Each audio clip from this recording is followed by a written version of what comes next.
Okay, I think this is a good time to start. A warm welcome to all participants to this keynote talk on BME Experiences in Higher Education. I'm Nikos Javidis. I am Professor of Statistical Methodology and the Head of School of Economics, Social and Political Sciences here at the University of Southampton. This is an event jointly organized with support from the School of Economics, Social and Political Sciences and the school's Athena Swan Committee. And with us today is Dr. Yana Sadeh from the Department of Economics, who is the Athena Swan lead, and also support from the Center for Democratic Futures. And with me are my colleagues, Professor Silke Roth, Professor of Sociology, Dr. Valentina Cardo, Associate Professor of Politics and Identity at the Winchester School of Arts, and Dr. Matt Ryan, Associate Professor in Governance and Public Policy. Thank you again for joining us today. And without further delay, I will ask my colleague, Professor Roth, to introduce the speaker and the moderator. And just for information, the presentation is recorded. Silke, over to you. Thank you very much, Nikos. It is my great pleasure to introduce Professor Kalvand Bhopal, our keynote speaker. Kalvand is a professor of education and social justice at the University of Birmingham and director of the Center for Research in Race and Education in the School of Education at Birmingham. Kalvand is internationally known for her research on the achievements and experiences of minority ethnic groups in education and how processes of racism, exclusion, and marginalisation operate in predominantly white spaces. Her research has informed policymaking in higher education, particularly the development of the Race Equality Charter. She has published 9 books, 10 edited collections, and a great number of journal articles. This includes her highly influential book, White Privilege, The Myth of a Post-Racial Society, which came out with Policy in 2018. And I look very much forward to her forthcoming book with Martin Meyers, Elites and the Making of Privilege, which will be published by Routledge next year. Kalvand is a fellow of the Academy of Social Sciences and visiting professor at King's College London in the Department of Education and Professional Studies. She was a visiting professor at Harvard University at Harvard's Graduate School of Education, at the University of Wisconsin-Madison and Queen's University, Belfast, as well as visiting scholar at the UCL Institute of Education.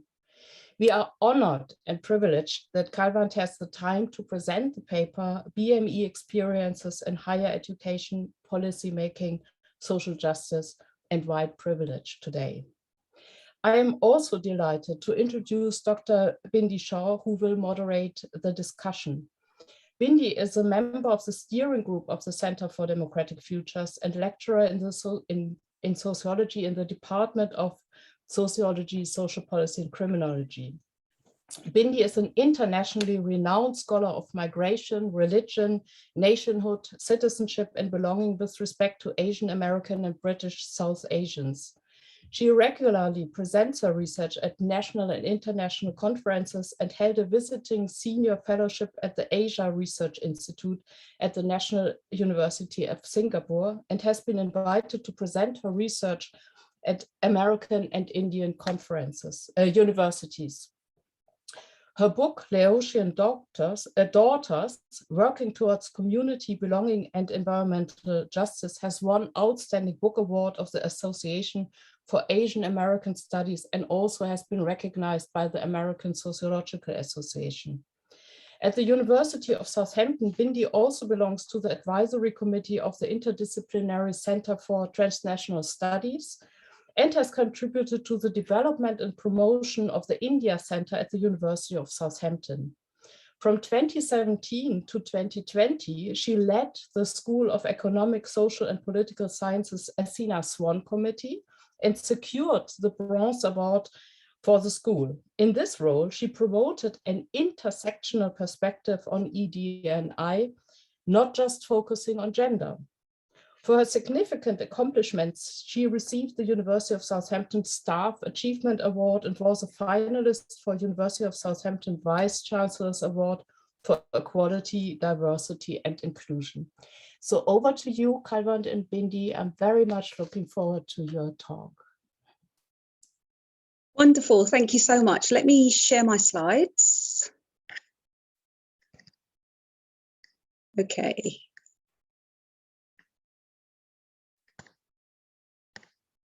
Can you see those? Yes.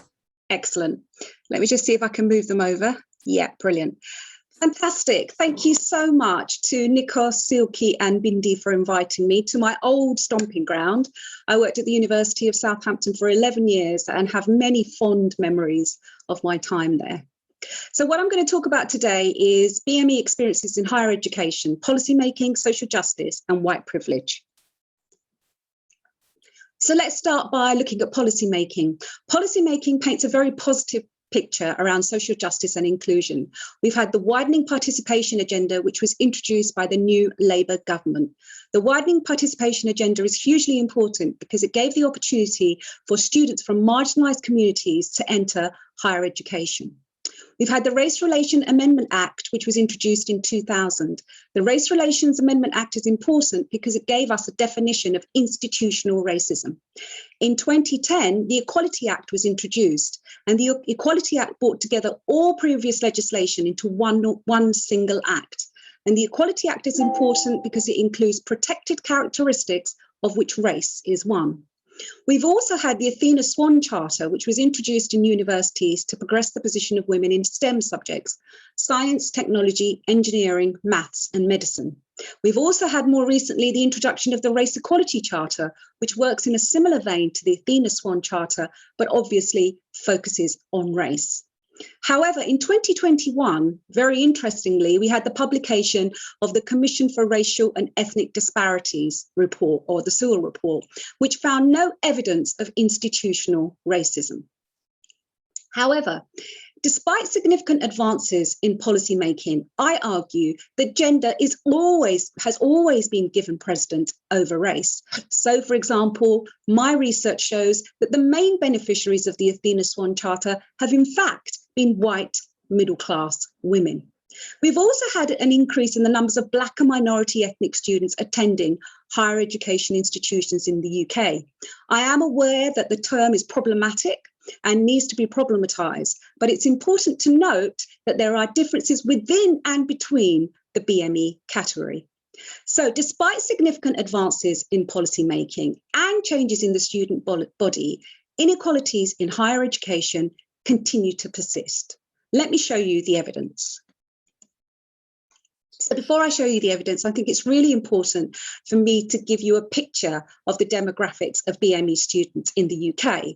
So currently, BME students make up 14% of the ethnic minority population in England and Wales, and this is based on the last census. I am aware that we've just recently carried out a census, and I'm assuming that this number will be different. In 2018 to 2019, almost 99% of UK students disclosed their ethnicity. The total BME were 24.3%, and you can see the differences in terms of the numbers. But what the numbers statistics tell us is the proportion of students who are Asian and Black have seen the most significant growth amongst all ethnic groups. So there has been a year-on-year increase in these students who are attending higher education institutions in the UK. However, inequalities in higher education show that white students are more likely to leave university with a first or a 2-1 compared to BME students as a whole. And again, there are differences within and between that category. So Chinese, Indian and mixed heritage students are also more likely to receive a first compared to Black students. So Black students continue to be the most disadvantaged in higher education. And there is a BME attainment gap of 13.3 percentage points, with the gap being the greatest for Black students. The BME attainment gap is much lower for Chinese and Indian students. So let's talk about inequality. So Black and minority ethnic students do achieve good A-level grades compared to their white students on average, though there are differences within the category, as I have described. However, they are less likely to be able to apply to selective universities such as Oxbridge or indeed the Russell Group.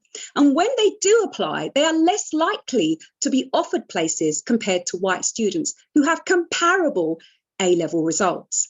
And David Lammy has said that this is an excellent example of social apartheid. In fact, I argue this is an excellent example of education apartheid. And Black and minority ethnic students continue to be underrepresented in prestigious elite Russell Group universities. And it's Black students who continue to be the most disadvantaged. They are more likely to drop out of university, citing an ethnocentric curriculum and racism.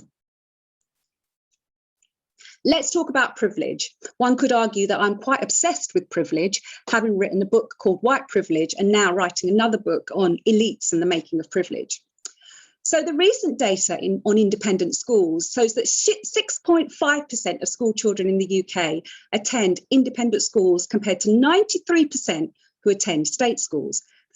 55% of privately educated children progressed on to Russell Group institutions, including 6% who went on to study at Oxbridge.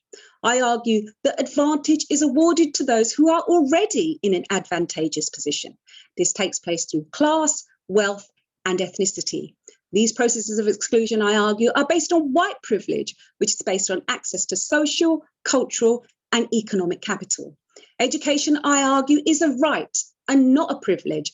Every individual, regardless of their ethnic background, should be entitled to a decent quality education. But no, this is not the case. Education is indeed a privilege.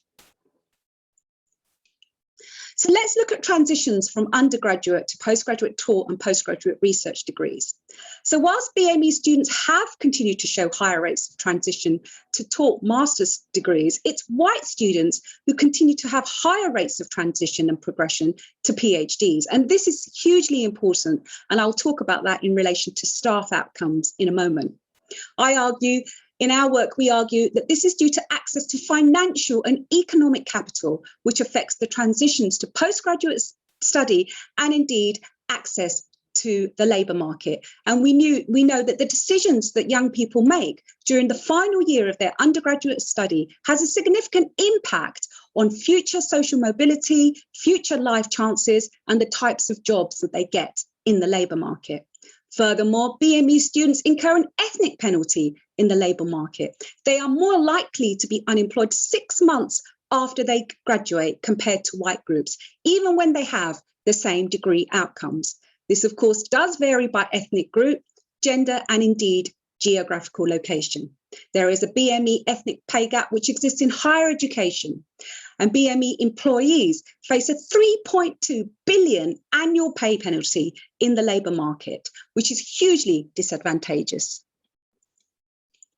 So let's look at staff demographics. Of those with known ethnicity, about 9.5% of UK staff identified as BME, and the proportion of staff who were UK BME has shown an increase. So there's been a year-on-year increase from 2003 to 2018. However, amongst UK academic staff, only 3.1% of BME staff are heads of institutions. So out of 154 higher education institutions in the UK, we only have 6 vice-chancellors who are from a BME background. Furthermore, professors are more likely to be white. Almost 91% of professors are white, compared to 3.6% Asian, and so on and so forth. Again, it's the Black groups that are the most disadvantaged. Furthermore, a larger proportion of white academic staff are more likely to be on the highest pay spine of almost 60,000 or more compared to BME staff when they are doing the same job. So I thought it was important to show you this table of professors by ethnic groups, just so that you could see the numbers and the ways in which these racial inequalities continue to persist as senior decision-making roles. So 13,845 professors are white, 1,390 professors from the BME total are the BME total. But again, if you look at those numbers when they're broken down, it's Black groups that are the most disadvantaged. There are only 100 professors in the whole of the UK, of which only 30 are women. So I'm just going to now show you some examples of racism this year in higher education.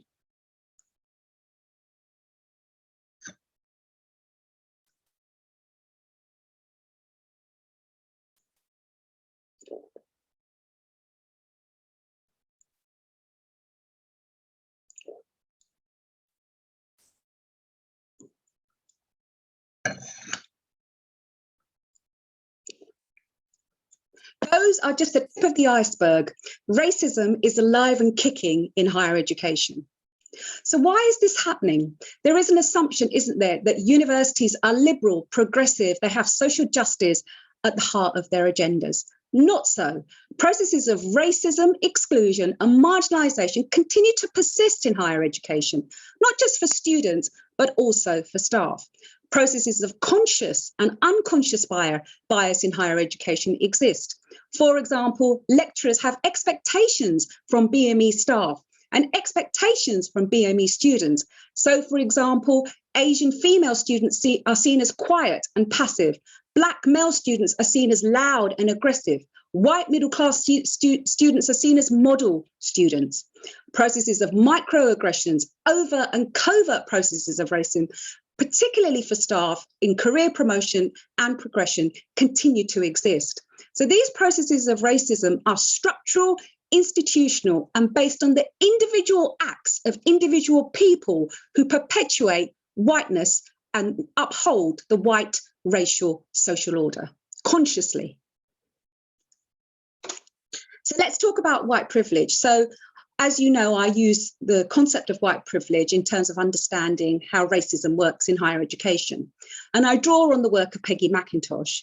Peggy McIntosh's very important work describes white privilege as like an invisible, weightless knapsack of special provisions: maps, passports, code books, visas, clothes, tools, and blank checks, etc. White privilege means you can walk through customs without being stopped. White privilege means you can park your car without a policeman arresting you. White privilege means you can use a restroom without somebody calling the police on you. And Derek Bell argues racist hierarchical structures govern all political, economic, and social domains.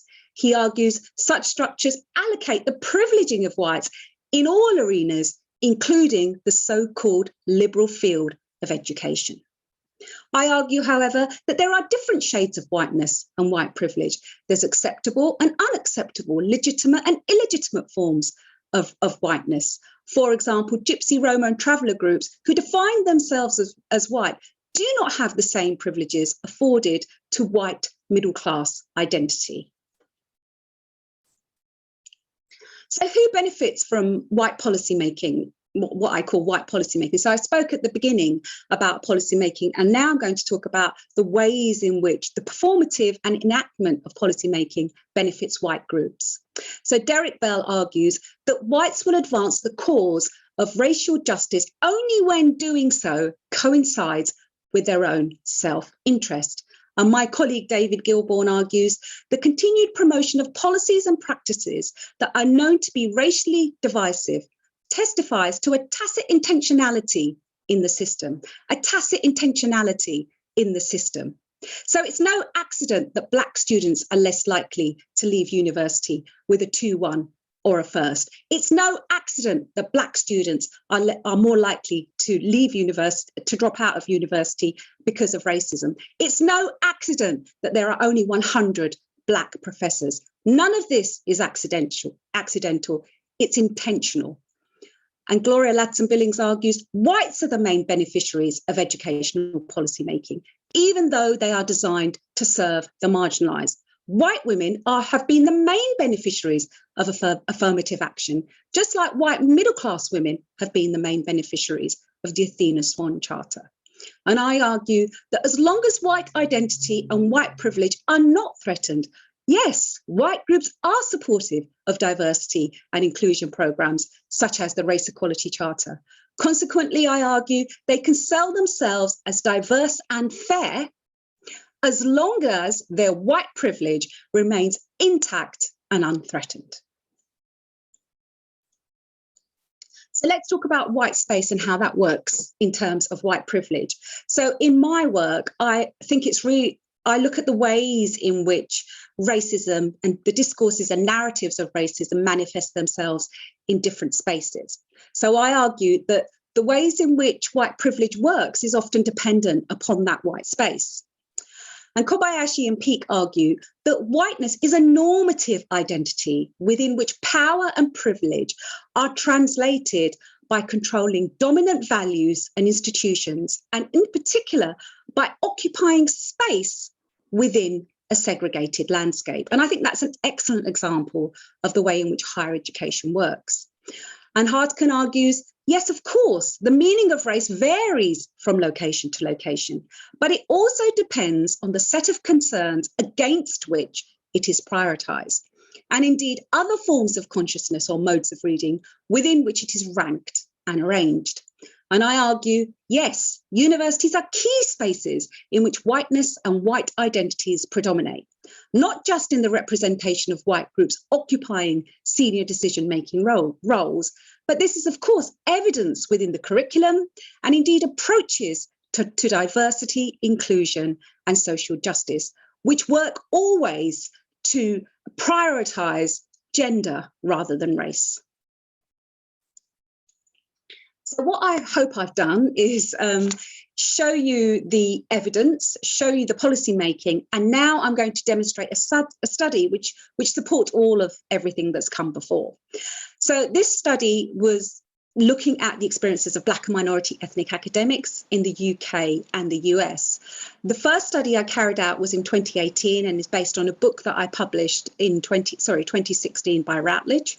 And I revisited and conducted more interviews for my book, White Privilege, in 2018. So I was particularly concerned and interested to explore the experiences of Black and minority ethnic academics in terms of how they were positioned within the white space of the academy. I wanted to examine the use and existence of support networks and how mentoring worked in terms of supporting the careers, the career trajectories of BME academics. And within this, I wanted to analyse career progression and promotion, and of course, to investigate experiences of exclusion and marginalisation and how that existed within the white space of higher education. So I conducted 65 in-depth semi-structured interviews, 35 with academics working in the UK and 30 with academics working in the US. I conducted face-to-face, telephone and Skype interviews. All of the respondents filled out a consent form and they were all given the opportunity to read their transcripts and change them should they wish. They all read them, but none said they wanted to change them.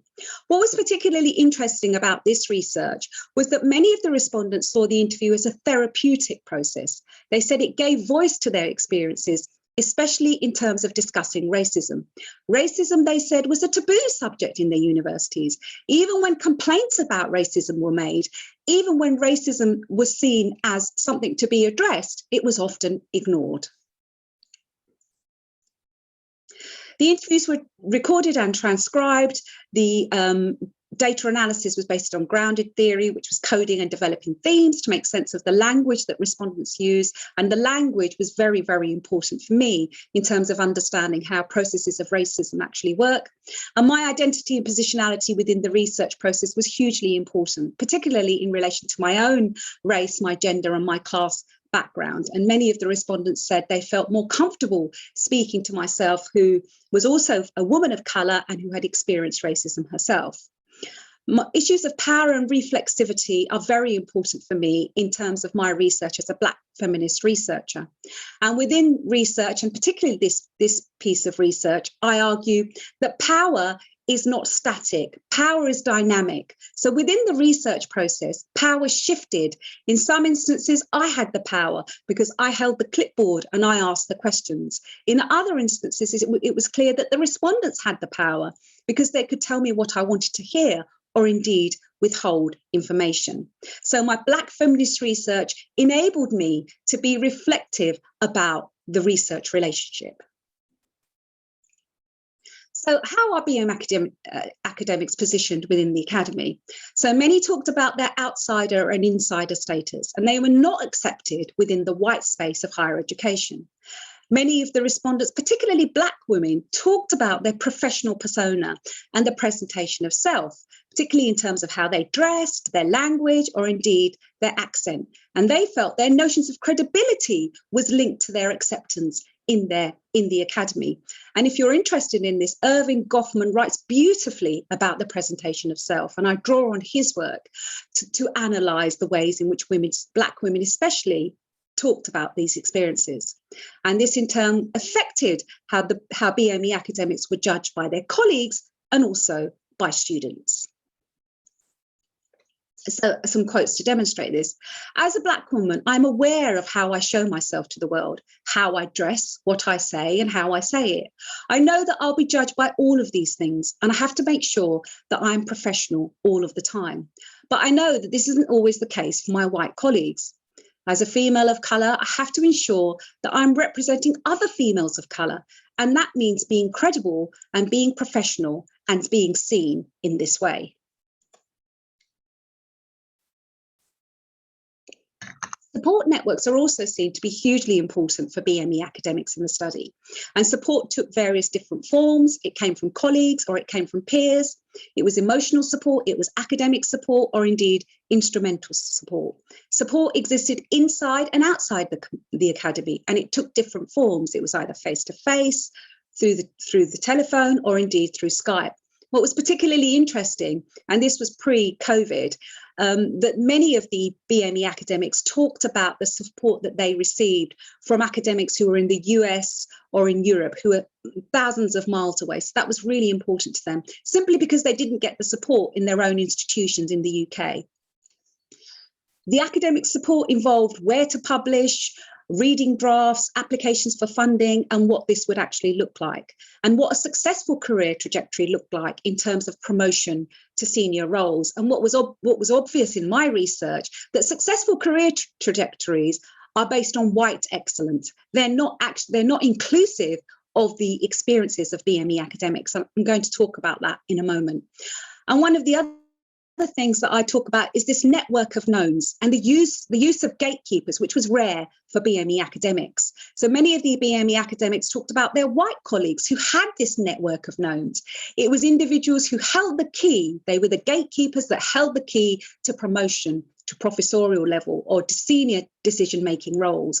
And this was knowing who was on the panel, whether your face fitted, and so on and so forth. So this network of knowns was rare and didn't exist for BME academics. And again, 2 quotes to demonstrate this from respondents. The most important type of support that I've had is having access to a couple of experienced professors who have read my portfolio for my full professorship. They've been through the process and they can help me improve on what I need to do. And that kind of support for me is vital. I work in an environment that's predominantly white. And that means as a female woman of colour, I need to find support networks that understand that I'm a woman of colour who will not be seen as or positioned as a white woman or indeed a white man. Mentoring was seen to be hugely important in terms of career progression and support. And there's my own research has looked at mentoring and how it works. And mentoring can be effective if done well, but there's also examples of very bad practice in universities. Formal mentoring is developed by the academy, and informal mentoring is often based on connections. So, for example, individuals who have similar research themes, or indeed in my research, I found that it was often based on an insider status. For example, somebody who's from the same racial background, same gender, or indeed the same class. Respondents talked about the timing of mentoring, particularly in relation to specific points on their career trajectories. So it was almost as though it was what we would describe level 6, going on to professor roles, or indeed for the US respondent, it was getting tenure, which is a very different process to the one in the UK. Respondents themselves wanted to be mentored, but they also wanted to mentor more junior colleagues because they saw it as something beneficial and giving something back to their own communities, because they themselves hadn't been mentored, so knew of the difficulties and the hurdles that they experienced when they were going for promotion. So again, support networks. The most important type of support I've had is having access to a couple of experienced professors who've read my portfolio for my full professorship. Actually, no, that's the wrong one, isn't it? Excuse me, yeah, beg your pardon. Mentoring. We have several mentoring programs here, and they've been really good. I was given a mentor who is in the same faculty as me, who understood some of the issues and also my research area. And that worked in a great way for me. If my mentor was from a different faculty, I don't think that would work for me. There needs to be some common understanding. And another respondent said, I wanted to ensure that when I mentored, I could understand and empathise.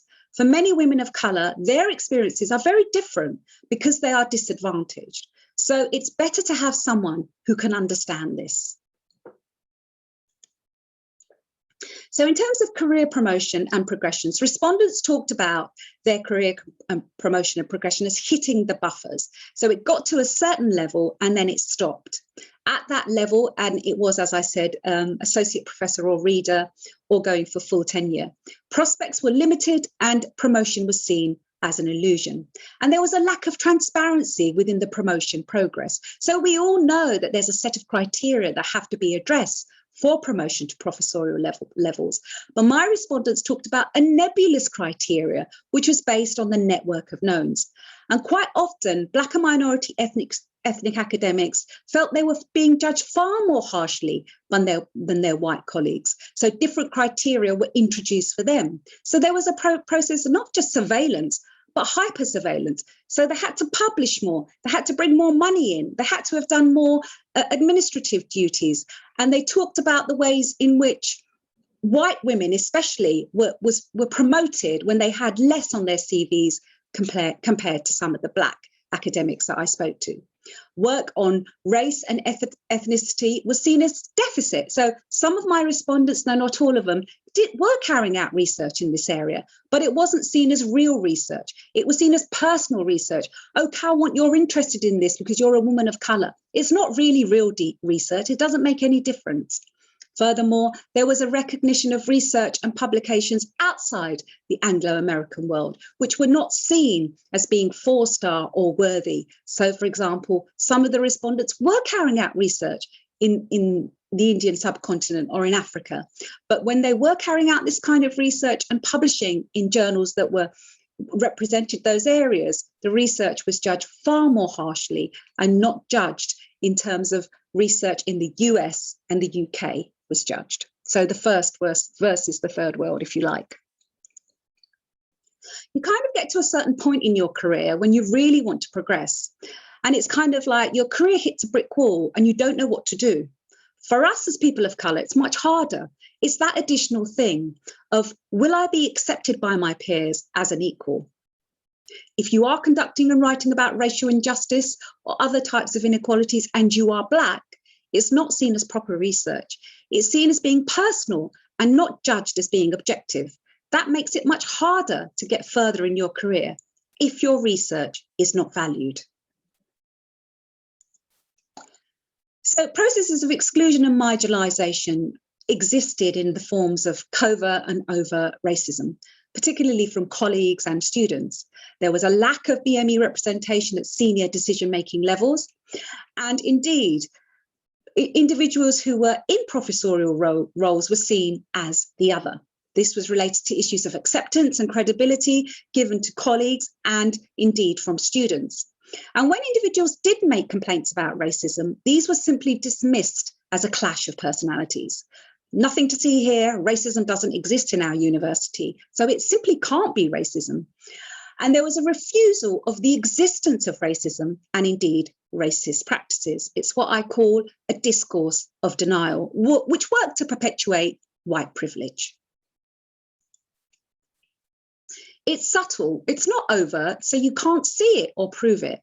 You can't bring it out or challenge it. It's not tangible. So how do I challenge that? It makes it harder when you feel it's racism, but you can't really prove it. They see me as a Black female and so judge me based on that. They judge me based on a stereotype, and all their views then go back to that stereotype. So you find yourself always having to ensure that you are reacting to that stereotype, because you don't want to be defined by it. I am constantly aware of being an outsider. So where are we now? Are these new racisms or are they just old racisms? So I chose these 3 quotes because they're good quotes and also because of the dates in which they were written. So the first quote is in 2000, which is 21 years ago. And Bonilla, Silva and Foreman argued, a new race talk has emerged in the reproduction of white supremacy. It allows whites to appear not racist, to preserve their privileged status, to blame blacks for their lower status and criticise any institutional approach, such as, for example, affirmative action, or indeed the Race Equality Charter, that attempts to ameliorate racial inequality. And the next quote was in 2011, which is 10 years ago, and we carried out a piece of research exploring what happens when Black and minority ethnic parents complain about racism in schools in predominantly white areas. And in 2011, we argued that post-Macpherson has resulted in a post-racial society is utterly absurd. Such discourses, we argue, serve only to further disadvantage and marginalise Black and minority ethnic communities. Racism, we argue, exists at every level of society. It permeates our schools, our colleges, and indeed our universities. It is alive in all elements of society, our popular culture, our media, and the social spaces that we occupy. And in 2018, I argued, higher education institutions are spaces of white privilege.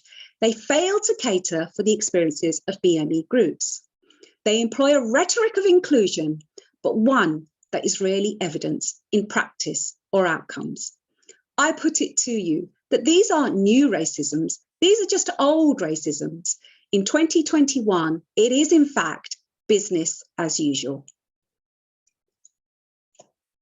So finally, where do we move from this? Where do we go in higher education? So I think it's important to look at intersectionality, particularly in relation to race, class and gender, and to understand how those inequalities work in higher education. I think it's important that we collect good qualitative and quantitative data to inform good practice. We need a greater visibility of Black and minority ethnic staff in academic and senior decision-making roles. There should be transparency in recruitment and progression processes. So every university should have a target system for the numbers of Black and minority ethnic staff they have in senior roles. We can't have quota systems because they are illegal in the UK. And I am not talking about lowering standards. We also need to have formal networking and mentoring and training in place, particularly for promotion to level 7 and level 6. We also need to include mandatory unconscious bias training. I have a bit of a problem with that, and we can talk about unconscious bias training in a minute. But at the very least, for those on recruitment and promotional panels, this should exist. Each university should have to provide annual reviews and clear plans in how they have addressed racism and the BME attainment gap. And we should have target systems in place for the number of students attending Russell Group and elite universities. And I know also that we can't have targets, we can't have quota systems. And I am aware that the Office of Students has already introduced a system where universities are penalised for this, but it's too early to tell which way that will go. We need to link the Race Equality Charter mark to funding, as is the case with the Athena Swan Charter. When it was introduced by the NIHR, the National Institute for Health Research, that any university that wasn't signed up to the Athena Swan Charter would not be able to apply for biomedical funding.